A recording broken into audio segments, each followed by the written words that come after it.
Well, good morning.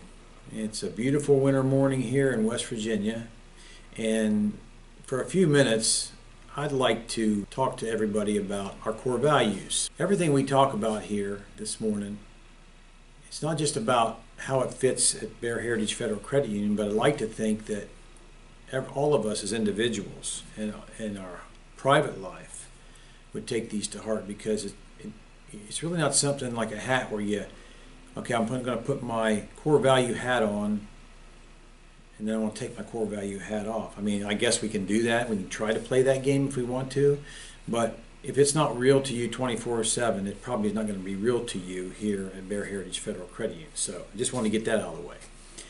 Integrity, that's the first one that comes to mind. The definition for me has always been do the right thing when nobody's looking. You know, when you're a kid, you always would do, at least I would, I'd do what I had to do when I thought mom or dad were watching. But sometimes if I knew mom or dad or my teacher or whoever, what authority figure of some sort wasn't watching, I might take some liberties. I might do some things that I shouldn't do, but hey, nobody's watching, so who cares? Well, integrity to me is it doesn't matter if no one is watching. You do the right thing. And I'll tell you, if you do that, and I'm not saying we're all human beings, we make mistakes, but if you do that as a rule, you'll sleep a lot better. You'll be able to look yourself in the mirror. You won't have to make any excuses. You won't have to feel like you owe any explanations. You'll be living the way you're supposed to live. Accountability is another one, and it kind of goes along with integrity because if you have integrity, you're going to be an accountable person. So when things do go wrong, and they do go wrong sometimes, we make mistakes. I haven't met a person in my life that has not been guilty of making a mistake somewhere along the line. I've made more than my share. And, you know, you want to take ownership of it. It's not fun, but it's the only way. And you own that mistake. Because making a mistake's not a crime. It's simply what we are as humans. We try, but sometimes we fail. The best thing we can do is own it and learn from it. And try our best not to do it again. And we will be better for it. I'm an old man now that loves his classic rock more and more as I get older. And many of you guys my age know Aerosmith real well, and you know the song "Dream On." Everybody, if you know Aerosmith, "Dream On" is a big one. One of the lines in that song is, "You gotta lose to know how to win," and I believe that. You have to make mistakes to know how to be successful. And people that are constantly skirting accountability never get that. They're always saying, well, it wasn't my fault because, or so-and-so didn't help me, or whatever. I wasn't trained, whatever. You know, if you want to find an excuse, you can find one if you want one, bad enough. Okay, so integrity, accountability, respect. That seems pretty simple, but if we don't think about it, we can be disrespectful and not even try. You want to treat other people the way you like to be treated. If you like to be given credit for having ability and knowledge, and you want people to assume that you're trying to do your best, well, why don't you do that for other people? Always assume the best intent. And just treating people with respect means the way that you want people to deal with you. Don't assume because of maybe you have a more responsible position in the credit union. You know, I'm going to speak to myself. I'm the CEO of this credit union. But that doesn't mean that I have the right to treat anybody else in this organization with any less respect than, say, another CEO. You don't have to be a CEO for me to show you respect. I owe you my respect just simply because you're here, you're a professional, you're worthy. And so don't run roughshod over other people if you don't want people to do the same thing to you. I know we don't like that done to us. Let's don't do it to them. That's pretty simple, really, if we just think about it. It's the old golden rule. The other one I'm thinking of as number 4 is flexibility. All of us get up in the morning and we have this plan, how the day is going to go. I'm going to do A, B, C, and get to Z maybe. I've got work that I've got planned at the credit union. I've got tasks that I'm going to get done.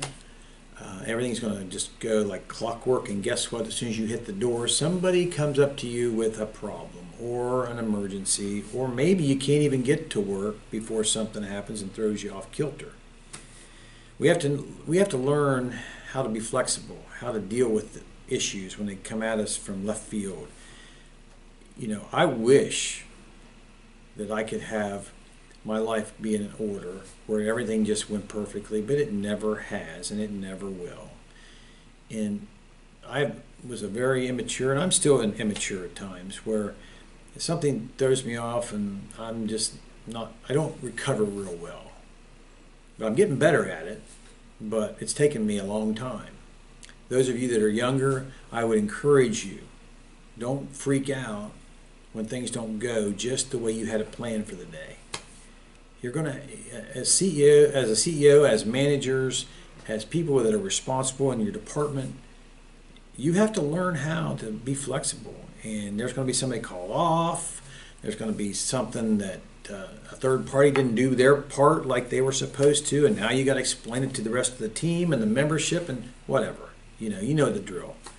Got to be flexible. You can't fall apart. That's why you're here, to make decisions on the fly sometimes. So you got to be flexible. And then finally, be a team player. And it sounds really good, and the old wore out saying that there's no I in team. But you know what? It's true. If I put myself first all the time, I'm not a team player. And it shouldn't matter who gets the credit for anything, as long as the job gets done and we're successful.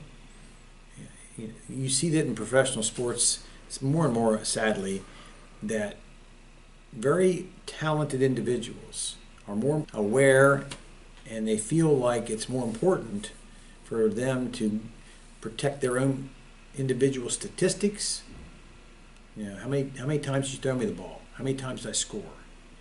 The team might lose every game, but as long as their stats are up there, that's all they care about, because they're thinking about their own notoriety and also their own financial gain, because, hey, my contract's coming up and I can point to, well, yeah, I know the team was horrible, but look what I did. Here at Bear Heritage Federal Credit Union, I want everybody to understand that individuals cannot succeed if the organization does not succeed. So that requires us to work together. And if your coworker is struggling and needs help, step up and help them, because tomorrow it might be your turn to need some help. And I want us to rejoice in the success of the organization as a whole. We have a mission here, and it's a very important mission, and we don't want to lose sight of that. So Bear Heritage Federal Credit Union's core values, which I couldn't have picked 5 better ones, and I take my hat off to Garrett and Michael and Vicki and everyone in HR that had a part of this. All you guys, thank you for doing that. I'm going to try to live it. I want everybody else to try to live it. I think if we do, we will definitely see the fruits of it. So that's it for me. I hope I have at least made it clear how I feel about it. I don't think anything else can happen positively until we take care of this. This has got to be the foundation. So thanks a lot. Hello and happy 2019. Thank you all for making 2018 such a wonderful, successful year. I want to share some of the highlights from last year, because these numbers are just absolutely amazing. We had 3,271 new memberships, and 65% of those new memberships, those people joined because of something they have been told from a friend or family member. So thank you so much. That word-of-mouth advertising truly works. We had 494 members take advantage of our credit card product. We now have 6,081 open lines of credit. And there's been a steady increase on our outstanding balances and our interchange. Both contribute to our bottom line greatly. We had 542 mortgage loans processed and approved for a total of $21,586,631. 193 new home equity lines of credit were established as well. Our quick turnaround times and stellar service is what gets our members to come to our mortgage department, even when other financial institutions are offering a lower rate. Our collectors were able to recover $410,887 in charged off money. That's phenomenal. We had 8,877 loans in our consumer lending department that were approved for a total of $105,865,285. And there were 72% of those dollars protected with payment protection. That's awesome. Not only are we protecting our member, we're protecting our credit union's bottom line. The risk mitigation department protected $87,000 of our members' money that could have been lost due to fraud. They worked 7,913 alerts, which 69 of those cases were true fraud. An average of over $8,000 per month has been protected from that department. That's a fabulous job. Our electronic services department processed 258,767 checks that were presented on our front line. 12,500 of those checks were processed through our remote deposit capture. That's awesome. 54 of those deposits were actually stopped because they were fraudulent. So that protected the credit union from a possible loss of almost $65,000. In our call center, we had 92,628 calls presented and 89,931 of those calls handled. 99.81% were answered by the first contact representative getting the call. These are all phenomenal statistics. They all contribute to our bottom line. And it's because we work as a team that makes us able to reach such greatness. So thank you so much for your dedication and stellar service. I just want to review a little bit of the 2019 business plan. Some of these goals are repeat from 2018. The first goal was focused on our membership growth with a target of 4%. To accomplish this, we will continue to focus on our millennials 35 and younger. We're also going to market our target sticky services, create maybe a member referral program, and pursue more preferred business partner options. We are also looking to increase membership with other underserved opportunities. The second goal is revenue enhancement. Our fee structure and rewards program will be reviewed. We're going to make sure that we're remaining fair and competitive in the market. Lending strategies are going to be researched to determine more convenient processes, and the commercial services department will be developed and up and running. We would like to maintain net worth at 8.9% or higher. We will continue to review the rate structure. All processes will be reviewed to curb any inefficiencies, and we'll continue to cross-sell our profitable products and services. We would like to improve member convenience and access, so texting options will be reviewed and determined. Our card controls will be evaluated, and online mobile banking partners will be researched. New facilities, we're going to hire a design-build firm to help select and assist our research and our selecting of properties for Summersville, South Carolina, and Zanesville, Ohio. That same design-build firm will also assist the Proctor office with any possible relocation due to the highway expansion project. So other options will also be reviewed for our Martinsville branch. So you can see we have a very busy year ahead of us. I have no doubt that Bear Heritage, our team, can accomplish all of these projects and attain these business goals successfully. You can find your own copy of the 2019 business plan on the intranet under Departments and Management. I just want to thank you all. Everything that you do every day truly makes a difference. Have a great year. Hi, I'm Rob Duffy. I work with the members in the Wealth Management Program as the advisor representing Bear Heritage Wealth Management. I wanted to talk to you today about just what I do, what my focus is hopefully this will help you recognize the opportunity to help members in ways you may not have known. My primary focus is retirement planning, life insurance planning, college education fund planning. I work with the members through introductions from staff and or clients, existing clients. Your focus is to recognize, as the focus of the credit union is to help put the membership in a better financial way. And that's done using the products and services of the credit union. My focus in working with the membership is to provide protection, growth, and management of assets using products and services that aren't available by reg at credit union level. When referring to me, you as the staff should try and stay away from the words or terminology financial advisor. You can refer to me as a retirement specialist, life insurance specialist, college education fund specialist, rate specialist. That just goes over better with the membership, and it's not intimidating. So I would stay away from the terms financial advisor. Now, we help the membership by listening to their needs, and that goes for all products and services of the credit union. Members tell us in very subtle ways what they would like. So if you listen and you recognize an opportunity to help, particularly in the wealth management system of retirement planning, life insurance, college education fund planning, recognize the opportunity and offer a solution. Offer it to them. You should speak with Rob Duffy, our retirement specialist. He can guide you and see what works out best for you. Offer to have myself give them a call to set up a no cost, no obligation appointment to see if we can help them out. Once you do that, if they agree to have a call from me, go ahead and email me their name, phone number, what you discussed, and I'll make the call within 24 hours. I will keep you in the loop.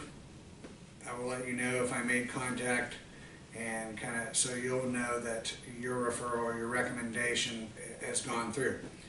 So there is a referral incentive program for every appointment that's made through referrals or introductions. If they sit down with me and go through an appointment, $25 is the referral incentive for wealth management. Members tell us in very subtle ways as to what they really want. The focus is to listen carefully. There's a great tips card called How to Make Great Referrals, and it will be available on the Wealth Management tab and also within the branches. It has words and terminologies that you may hear come out of the member's mouth that will tell you where their interest lies, whether it is in retirement planning, life insurance planning, college education fund planning. It may simply be, I would like better rates or return than what share certificates offer. So, just listen to what they say. Quite simply, there is no better marketing tool than the staff. You have the one-on-one, face-to-face, or even over the phone communications with the member. When we do things such as banners, posters, website, things of that nature, ad queue, they're all important, but the primary way that we were able to let the membership know our products and services is through word of mouth. And you are the best soldiers of the marketing team, really. So hopefully, I've given you kind of a simplistic version of what I do. The total focus is to get people to and through retirement. The life insurance comes in for the protection of families and individuals. College education fund, we know the rising costs of college are going up every year, so it's important that we get people saving early. So as always, if you have any questions, I'm an open door constantly. Shoot me an email, give me a call. If I don't pick up, leave me a message and I will get back to you. So thank you very much for listening and have a wonderful day.